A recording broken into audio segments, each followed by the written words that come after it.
Até 2015, o setor de games movimentará cerca de 70,1 bilhões de dólares. E esse crescimento fez com que os jogos se tornassem mais que diversão.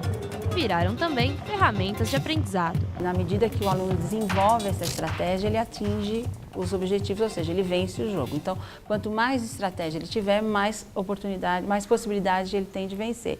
Nos jogos de treinamento, ele está treinando atividades que ele faria referente ao que ele aprendeu em sala de aula. Por exemplo, agora lá em cima eles fizeram um jogo onde tem probabilidade. Então existem os cálculos de probabilidade em sala de aula e esse jogo reforça esses cálculos. E o aluno se vê motivado, primeiro porque ele tem que vencer, né? Tudo que recorre à vitória estimula.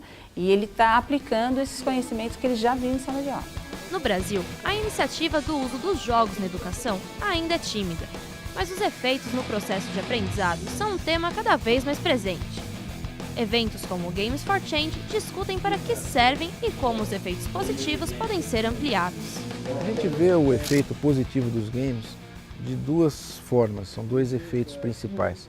O primeiro é o próprio game com um conteúdo que envolve a cidadania, um game que fala de meio ambiente, um game que fala de conflitos internacionais. O próprio tema do game já remete quem está jogando a pensar, a refletir sobre aquele assunto. Esse é um caminho. Um outro caminho é a construção de games, o desenvolvimento de games. É como fazer um filme, escrever uma redação, brincar ajuda a gente a pensar, mas inventar uma brincadeira também é uma forma interessante de pensar sobre o mundo. Envolver quem faz ou quem brinca numa reflexão sobre o futuro da nossa sociedade e da nossa cultura.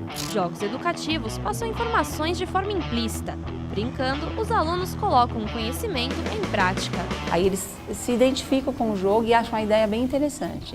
Eles nunca rejeitam essa proposta, ela é sempre bem-vinda por eles. Para a professora Elizabeth Valverde, os jogos são uma forma de fixar o conteúdo, mas não substituem a sala de aula.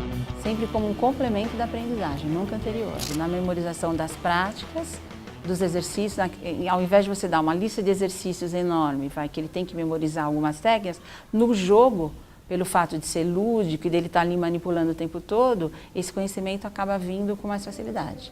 Repito, após uma exposição de aula normal.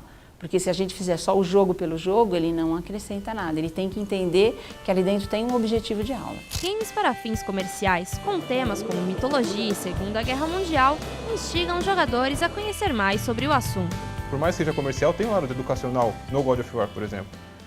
Você viu, é um jogo sangrento, um jogo tipo, de matar deuses, sabe? É uma coisa meio nonsense ali, mas ele te passa de uma maneira que te envolve aquilo, sabe? Você quer saber mais sobre os personagens e isso faz você pesquisar. Quando você pesquisa, você está lendo e absorvendo cultura, história e qualquer outro tipo de matéria. Os jogos, eles são educativos.